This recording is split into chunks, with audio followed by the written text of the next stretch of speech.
درود ابراہیم کی برکات اور فضیلت۔ نماز میں جو درود پاک پڑھا جاتا ہے اسے درود ابراہیمی کہا جاتا ہے۔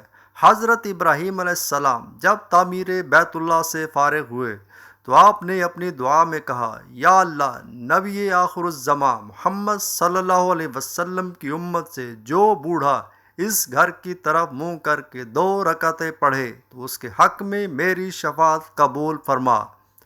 اس پر حضرت اسماعیل علیہ السلام، حضرت ہاجرہ، حضرت سارہ اور حضرت اسحاق علیہ السلام نے آمین کہی۔ اس کے بعد حضرت اسماعیل علیہ السلام نے اپنی دعا میں کہا کہ اے اللہ، محمد صلی اللہ علیہ وسلم کی امت سے جو نوجوان اس گھر کی طرف منہ کر کے 2 رکعت نماز پڑھے اس کے حق میں میری شفاعت قبول فرما۔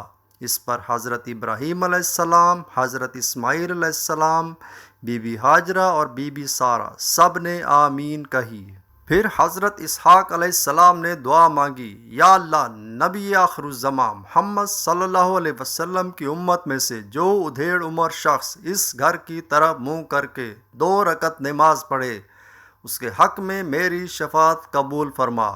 اس پر خاندان کے سب افراد نے آمین کہی۔ اس کے بعد حضرت بی بی سارہ دعا مانگتی ہیں، یا اللہ، نبی آخر الزمان محمد صلی اللہ علیہ وسلم کی امت سے جو عورت اس گھر کی طرف منہ کر کے 2 رکعت نماز پڑھے اس کے حق میں میری شفاعت قبول فرما۔ اس پر سب نے آمین کہی۔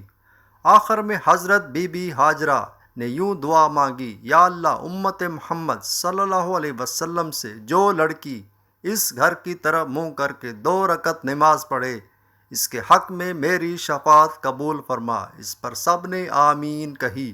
حضرت ابراہیم علیہ السلام کے خاندان کا بیش بہا تحفہ جو امت محمدیہ کے حق میں پیش کیا گیا، اس کے بدلے میں امت محمدیہ کو یہ حکم دیا گیا کہ خاندان ابراہیم علیہ السلام کے حق میں 5 نمازوں میں دعا کیا کرو، اور اس دعا کو حضور نبی کریم صلی اللہ علیہ وسلم نے درود ابراہیم کی شکل میں بوضاحت بیان فرمایا۔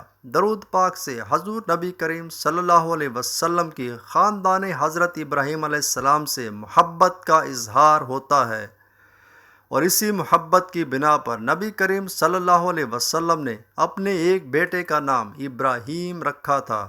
اس کے علاوہ شب معراج میں حضرت ابراہیم علیہ السلام نے حضور نبی کریم صلی اللہ علیہ وسلم سے کہا تھا کہ اپنی امت کو میرا سلام کہہ دیجیے گا۔ اس سلام کے جواب میں آپ صلی اللہ علیہ وسلم نے درود ابراہیمی میں ان پر سلام پیش کیا۔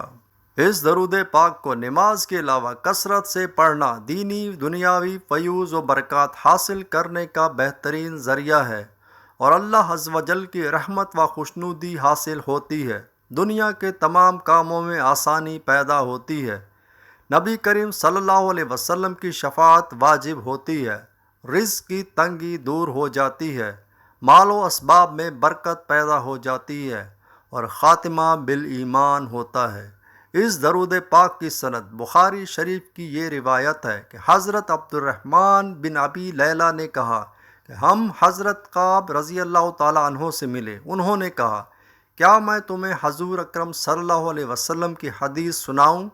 ہم نے کہا، فرمائیے۔ تو انہوں نے کہا کہ ایک مرتبہ ایسا ہوا کہ ہم نے نبی کریم صلی اللہ علیہ وسلم سے التجا کی، یا رسول اللہ صلی اللہ علیہ وسلم، آپ پر سلام بھیجنا تو ہم کو معلوم ہو چکا ہے، مگر ہم درود کس طرح بھیجیں؟